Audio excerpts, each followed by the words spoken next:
अंतर्राष्ट्रीय कानून के अनुसार वेस्ट बैंक इजराइल का है। इस वीडियो में मैं समझाऊंगा कि ऐसा क्यों है और आप देखेंगे इसमें वाकई बहुत तर्क है। लेकिन पहले एक छोटी सी बात कि मैंने अब तक इस विषय पर कभी बात क्यों नहीं की।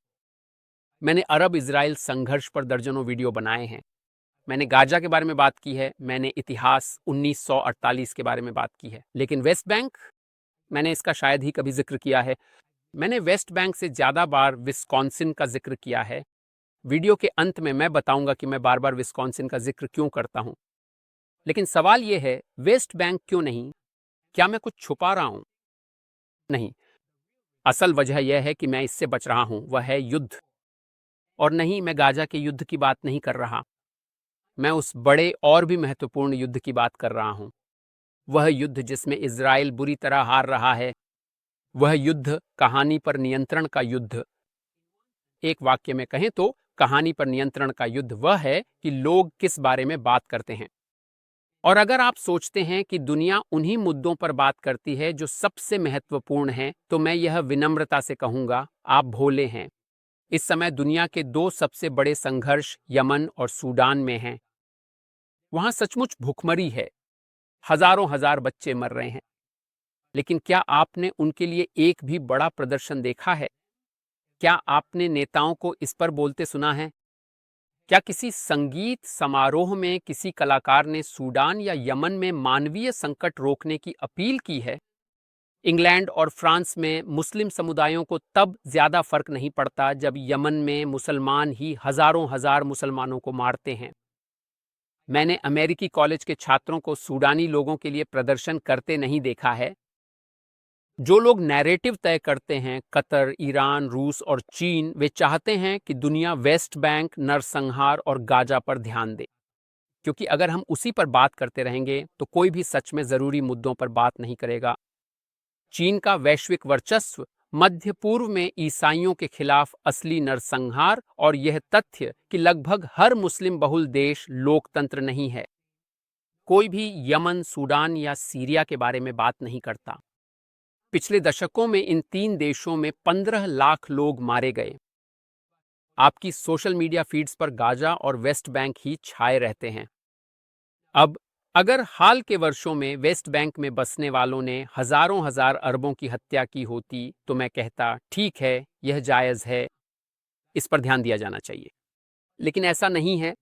वेस्ट बैंक में जो वास्तव में होता है और उसे जितनी बड़ी मीडिया कवरेज मिलती है, उसके बीच कोई अनुपात नहीं है।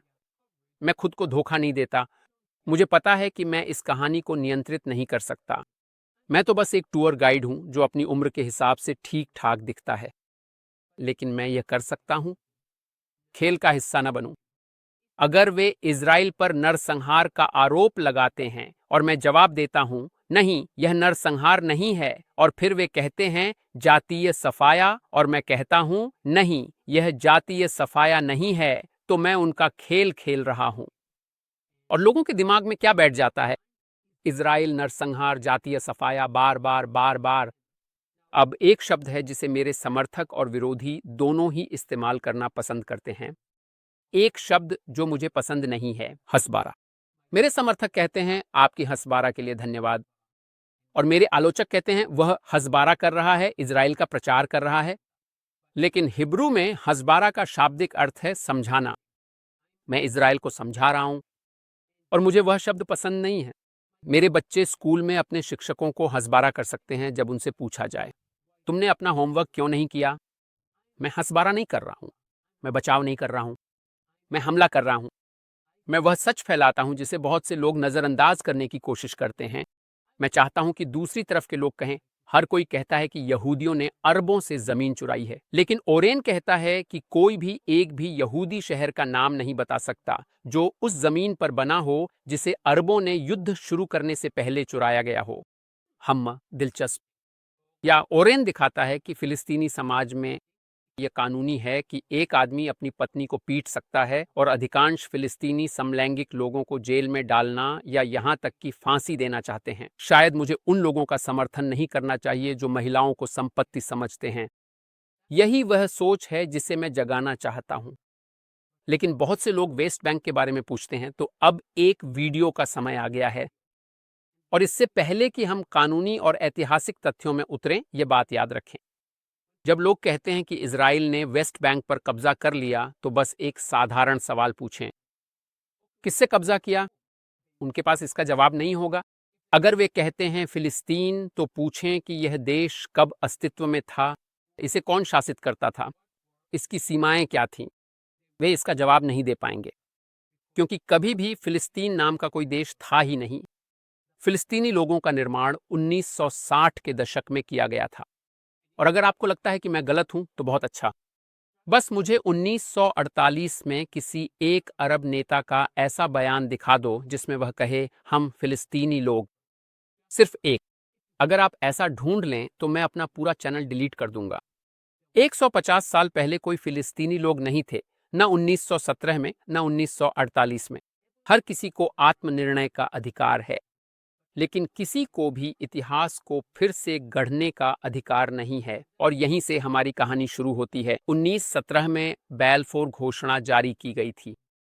यह एक प्रसिद्ध क्षण था जब ब्रिटेन ने इजराइल की भूमि में यहूदी लोगों के लिए एक मातृभूमि के अधिकार को मान्यता दी थी। यहां तक कि इससे पहले अमेरिकी राष्ट्रपति वुडरो विल्सन ने भी अपनी स्वीकृति दी थी। और इससे भी पहले, और ज्यादातर लोग यह नहीं जानते, फ्रांस ने कैम्बोन घोषणा जारी की थी, जिसमें यहूदी प्रवास का समर्थन किया गया था। यह सब शून्य में नहीं हुआ था। प्रथम विश्व युद्ध के बाद के दौर में ऑटोमन, जर्मन, रूसी और ऑस्ट्रो हंगेरियन साम्राज्य सभी ढह गए थे और उनकी जगह राष्ट्र राज्य बने, जैसे पोलैंड, चेकोस्लोवाकिया, बाल्टिक राज्य, भूमि। यहूदियों का राष्ट्रीय आंदोलन ही सियोनिज्म है। बहुत ही सरल। और अगर आप इतिहास के बारे में थोड़ा भी जानते हैं, तो आप जानते हैं कि यहूदी यहूदिया से हैं। ये घोषणाएं महत्वपूर्ण हैं। कल्पना कीजिए कि आज अमेरिका, रूस और चीन कुर्द स्वतंत्रता को मान्यता दे दें। उसका महत्व होगा, भले ही उसमें कानूनी बल ना हो। लेकिन बैलफोर के 3 साल बाद कुछ ऐसा हुआ जिसमें कानूनी बल था। 1920 का सैन रेमो सम्मेलन। सैन रेमो में पूर्व ऑटोमन क्षेत्र को फ्रांस और यूनाइटेड किंगडम के बीच बांट दिया गया। फ्रांस और यूनाइटेड किंगडम को उन क्षेत्रों में राष्ट्र राज्य बनाने में मदद करने के लिए जनादेश मिला जो पहले ऑटोमन साम्राज्य के अधीन थे, और उन्होंने ऐसा किया। लेबनान, सीरिया, इराक, जॉर्डन और इजराइल। ब्रिटेन को यह जनादेश खुद के लिए शासन करने के लिए नहीं, बल्कि एक यहूदी राज्य बनाने में मदद करने के लिए दिया गया था। बैलफोर घोषणा इस जनादेश का हिस्सा थी। इस निर्णय की पुष्टि राष्ट्र संघ ने की थी, जो संयुक्त राष्ट्र से पहले की अंतर्राष्ट्रीय संस्था थी। तो हाँ, अंतर्राष्ट्रीय कानून के तहत जनादेश में एक यहूदी राज्य की मांग की गई थी। ये कानूनी रूप से बाध्यकारी था। और फिर से इजराइल का निर्माण मध्य पूर्व के अधिकांश देशों के निर्माण से अलग नहीं है, और जैसा कि आप जल्द ही देखेंगे, दुनिया के अधिकांश देशों के निर्माण से भी अलग नहीं है। जनादेश ब्रिटेन के लिए उस भूमि को लेने के लिए नहीं था। यह ब्रिटिश साम्राज्य का हिस्सा नहीं था। इसे एक ट्रस्ट के रूप में तब तक रखा गया था जब तक कि यहूदी राज्य की स्थापना नहीं हो जाती। और नहीं, वहां फिलिस्तीनियों का कोई उल्लेख नहीं था, क्योंकि वे अस्तित्व में ही नहीं थे। लेकिन इसमें अल्पसंख्यकों की सुरक्षा का उल्लेख जरूर था। और यह ध्यान देना महत्वपूर्ण है कि इससे पहले कि अरब सेनाओं ने यहूदियों को नष्ट करने की कोशिश की, न तो किसी यहूदी ने और न ही किसी ब्रिटिश ने अरबों को निकाला था। वास्तव में ब्रिटिश जनादेश के तहत सैकड़ों हजारों अरब इजराइल की भूमि में प्रवास कर गए, क्योंकि यहूदियों और ब्रिटिशों ने वहां नौकरियां पैदा की थीं। लेकिन अरबों ने किसी भी यहूदी संप्रभुता को स्वीकार करने से इनकार कर दिया। द्वितीय विश्व युद्ध के बाद ब्रिटिश थक चुके थे।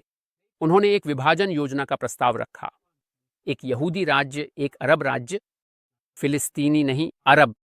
अरबों ने मना कर दिया और यहूदियों का सफाया करने के लिए युद्ध शुरू कर दिया। मिस्र ने आक्रमण किया और गाजा पर कब्जा कर लिया। ब्रिटिश अधिकारियों के नेतृत्व में जॉर्डन ने उस क्षेत्र पर कब्जा कर लिया जिसे अब वेस्ट बैंक कहा जाता है।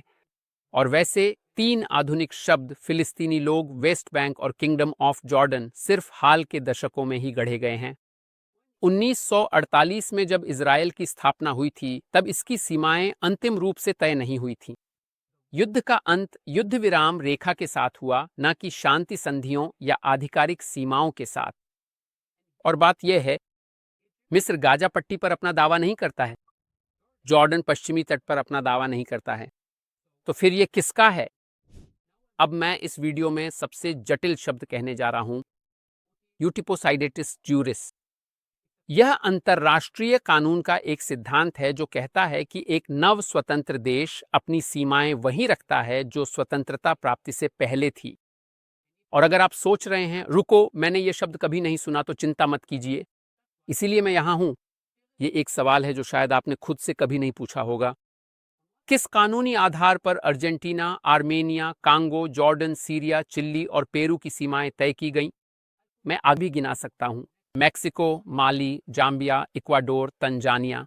यूरोप के बाहर अधिकांश आधुनिक देशों की सीमाएं इसी सिद्धांत यूटिपोसाइडेटिस ज्यूरिस के अनुसार तय की गई थीं। क्यों? अराजकता से बचने के लिए, युद्धों को रोकने के लिए। और जैसे हर दूसरा राज्य जो किसी पूर्व साम्राज्य से उभरा, इजराइल की सीमाएं भी इसी सिद्धांत के अनुसार तय हुई थीं।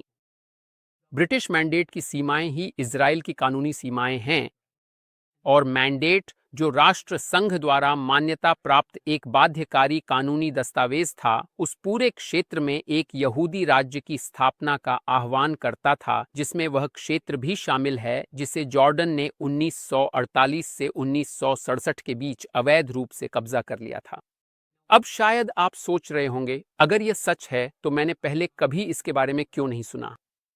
और अगर आप सही हैं तो फिर यूरोपीय संघ और कुछ अखबार इसे कब्जा किया हुआ क्षेत्र क्यों कहते हैं? वे जिनेवा कन्वेंशन के अनुच्छेद 49 का हवाला देते हैं, जिसमें कहा गया है कि कब्जा करने वाली शक्ति अपनी नागरिक आबादी के हिस्सों को उस क्षेत्र में नहीं भेजेगी या स्थानांतरित नहीं करेगी जिस पर उसने कब्जा किया है। और इसके जवाब में मैं वही कहूंगा जो मैंने आपको पहले बताया था। अगर इजराइल एक कब्जा करने वाली शक्ति है तो उसने यह क्षेत्र किससे कब्जा किया? कितना सीधा सवाल है। यह अंतर्राष्ट्रीय कानून यूटिपोसिडिटिस यूरिस, जो दुनिया की अधिकांश सीमाओं को परिभाषित करता है, इजराइल पर क्यों लागू नहीं होता? मेरे लिए यह सीधा है। अगर यह नियम बाकी दुनिया पर लागू होता है तो इसे इजराइल पर भी लागू होना चाहिए। वेस्ट बैंक, या जैसा कि मैं इसे इसके मूल और ऐतिहासिक नाम से पुकारना पसंद करता हूं, यहूदा और सामरिया इजराइल का हिस्सा है। और भले ही आप इससे असहमत हों, कम से कम आप इसे विवादित क्षेत्र तो कह सकते हैं। यह हमेशा कब्जे वाले क्षेत्र में अवैध बस्तियां क्यों कहलाती हैं? कम से कम बस इसे विवादित कहें, यही सटीकता है। अगर आप ओटीआई पोसिडेटिस यूरिस के बारे में और जानना चाहते हैं तो मैं नटाशा हाउसडॉर्फ का चैनल देखने की सिफारिश करता हूं। वह अंतर्राष्ट्रीय कानून की विशेषज्ञ हैं। कुछ लोग कहते हैं कि उनकी अंग्रेजी मुझसे बेहतर है। मुझे इस बारे में इतना यकीन नहीं है। अगर किसी भी समझौते को सफल बनाना है तो अंतर्राष्ट्रीय कानून पर बातचीत करना बेहद ज़रूरी है, क्योंकि आप ऐसा नहीं कर सकते। जब कानून और इतिहास दोनों को इस हद तक गलत तरीके से पेश किया जा रहा हो, तो आप ईमानदारी से बातचीत नहीं कर सकते। तो समाधान क्या है? समाधान समझने के लिए हमें समस्या को समझना होगा। और समस्या कभी यह नहीं थी कि यहूदी लोगों ने एक अरब राज्य को अस्वीकार कर दिया था। मंडेट का 70% से अधिक हिस्सा एक अरब राज्य जॉर्डन बन गया, और तब भी संयुक्त राष्ट्र ने शेष भूमि को फिर से विभाजित करने और एक और अरब राज्य देने की पेशकश की थी। लेकिन अरबों ने मना कर दिया, क्योंकि समस्या की जड़ यही है। वे किसी भी भूमि पर, चाहे वह कितनी भी छोटी क्यों ना हो, यहूदी संप्रभुता को स्वीकार नहीं करेंगे। यही सच्चाई है। मैं नीचे अपने नवीनतम वीडियो का लिंक छोड़ूंगा जो गाजा के बच्चों के बारे में है, ताकि आप उस समाज को बेहतर समझ सकें जिससे हम निपट रहे हैं। यही पहली आधी का अंत है। मैं वेस्ट बैंक के बारे में क्यों बात नहीं करता? अब दूसरी आधी की ओर बढ़ते हैं। मैं हमेशा विस्कॉन्सिन के बारे में क्यों बात करता हूं? लोग मुझसे हमेशा यह सवाल पूछते हैं। मेरे लिए तो यह स्पष्ट है। न्यूयॉर्क न्यूयॉर्क है, टेक्सास टेक्सास है। मैसाचुसेट्स कहना थोड़ा असहज लगता है।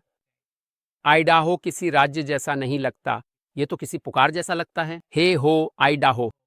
लेकिन विस्कॉन्सिन बिल्कुल सही है। जैसे मेरे साथ बोलिए, विस्कॉन्सिन। उत्तम। यदि आपके पास वेस्ट बैंक या विस्कॉन्सिन के बारे में और प्रश्न हो तो उन्हें टिप्पणियों में लिखें। हालांकि मैं अत्यधिक अनुशंसा करता हूं कि आप पहले नताशा के कुछ वीडियो देखें, वह अद्भुत है। मेरा अगला वीडियो इस बारे में होगा कि क्यों फ्री फिलिस्तीन वास्तव में एक भयानक विचार है। यदि आप सूचित होना चाहते हैं तो नीचे दी गई छोटी घंटी पर क्लिक करें। और मेरे सभी समर्थकों को धन्यवाद। तुम ही वह कारण हो जिसके कारण मैं आगे बढ़ता रहता हूं। अगले में मिलते हैं। याल्ला बाय।